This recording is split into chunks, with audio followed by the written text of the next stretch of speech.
Just this morning when she went to make the baby's eggs, Fido hopped the counter and took every single egg away. It's just another day. Now they're late for daycare, late for her job too.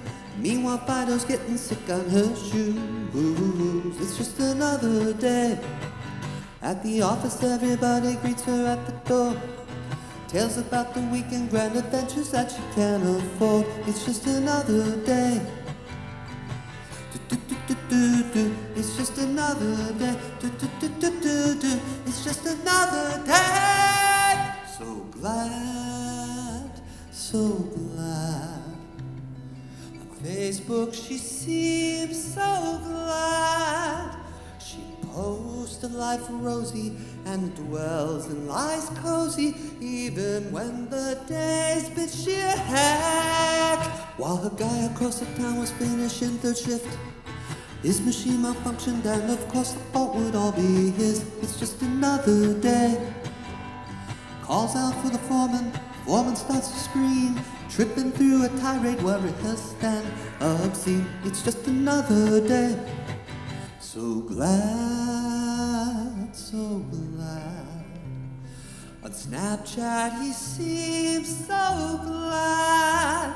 He tells hun stories, relives the sports glory, even when his heart is sad. Well, these two, they have a niece who's finishing high school, following the postings of the parties only for the cool. It's just another day.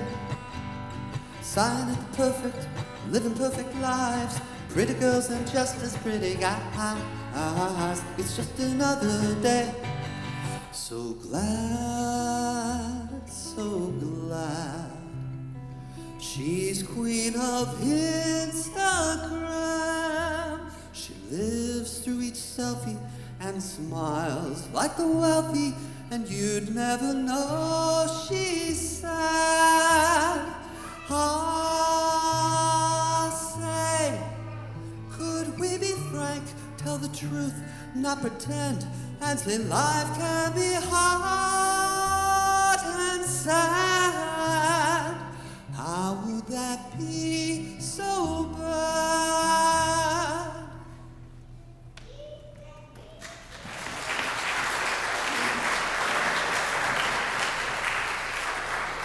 For the last 2 weeks, we've been talking about being a witness, and I am here today to be a witness. First, a witness must be truthful.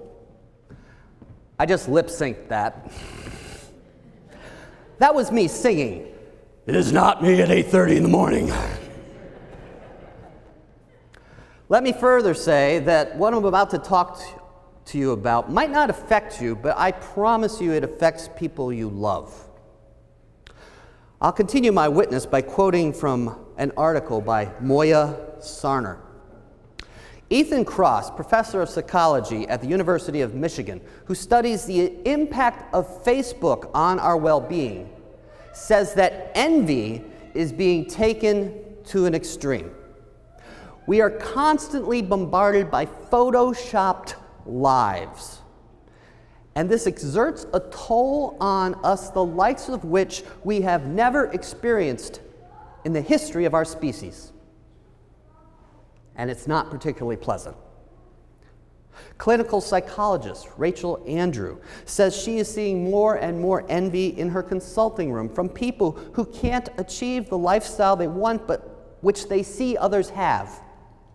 Our use of platforms including Facebook, Twitter, Instagram, and Snapchat amplifies this deeply disturbing psychological discord. I think, she says, what social media has done is make everyone accessible to comparison. In the past, people might have just envied the neighbors, but now we can compare ourselves with everyone across the world.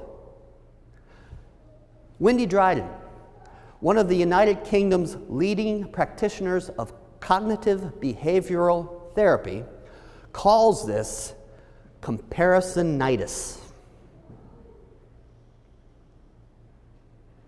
You know, it's kind of natural to compare ourselves to others. When I was a kid, there was another kid on another team in Little League. He played a very short center field, And when a ball was hit over his head, he did this amazing thing. He actually turned around, took his eye off the ball, ran full speed to the place that ball was going to fall, and turned around at the last second and would catch it. I wanted to learn how to do that. And I pretty much did. That's a healthy example of comparing yourself to someone else for inspiration.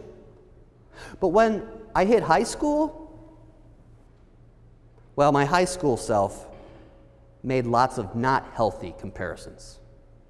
I was one of the only kids in my kind of rough high school that managed to somehow be both an athlete and an artist. Despite schedules designed to forbid this, I stayed in sports and in music, and I only cut back on sports later in high school when I realized I had to work on my grades.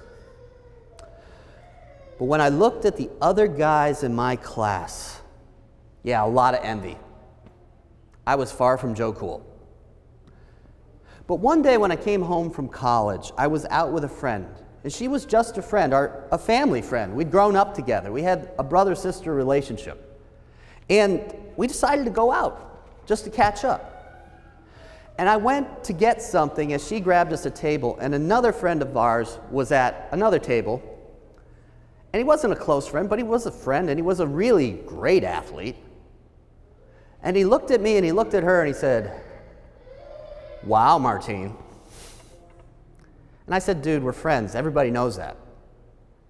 And then he looked really, really sad. And he said, "Sure, Martine.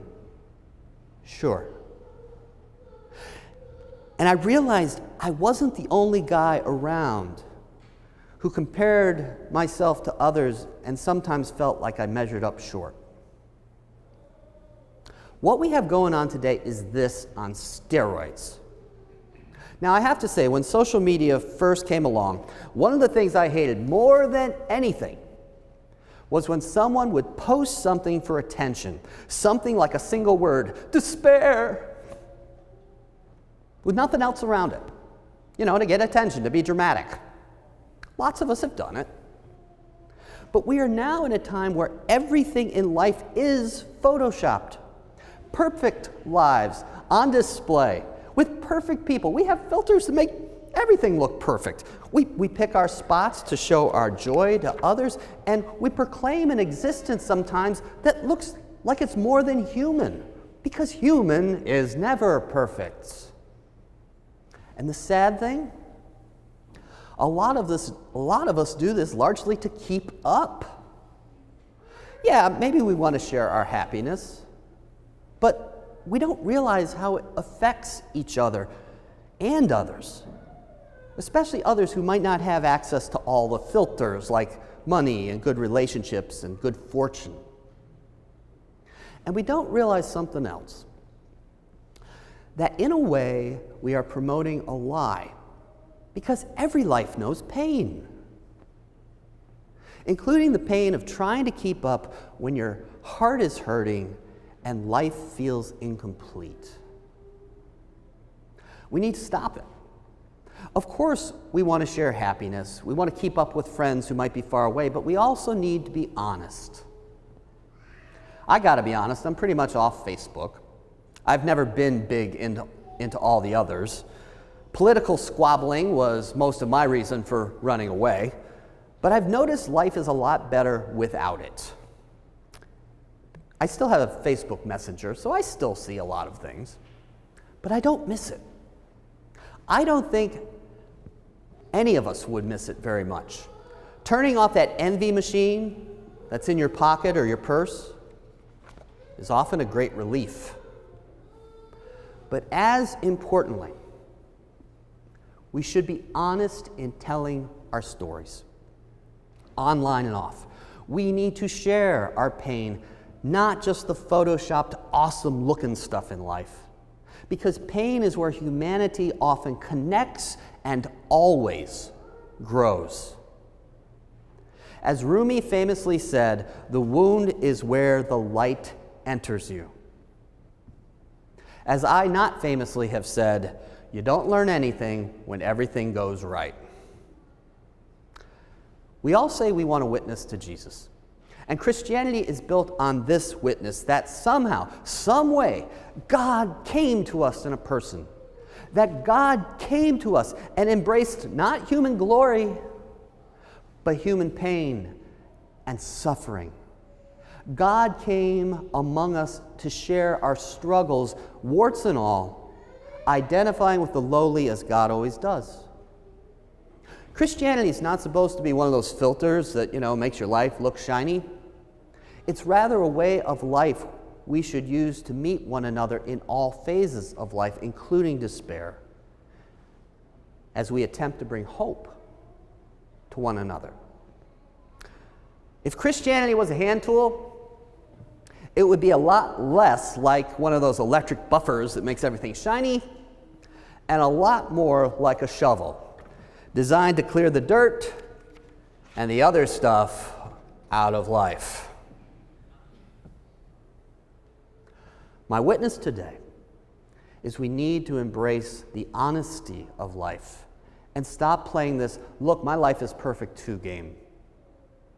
Because when we let others into our hurt, we proclaim that hurting is okay. And frankly, that not much good in life comes without working through, growing through, and experiencing some pain. My witness today is this: Jesus loves an honest heart. An honest heart is a heart taking a huge step toward becoming an open heart, a caring heart, a heart that can learn from the pain that life sometimes brings. Denying pain doesn't teach us anything except how to keep hurting. Don't Photoshop life. Instead, live life through the lens of Jesus. You will not regret it. You might even find a little more joy.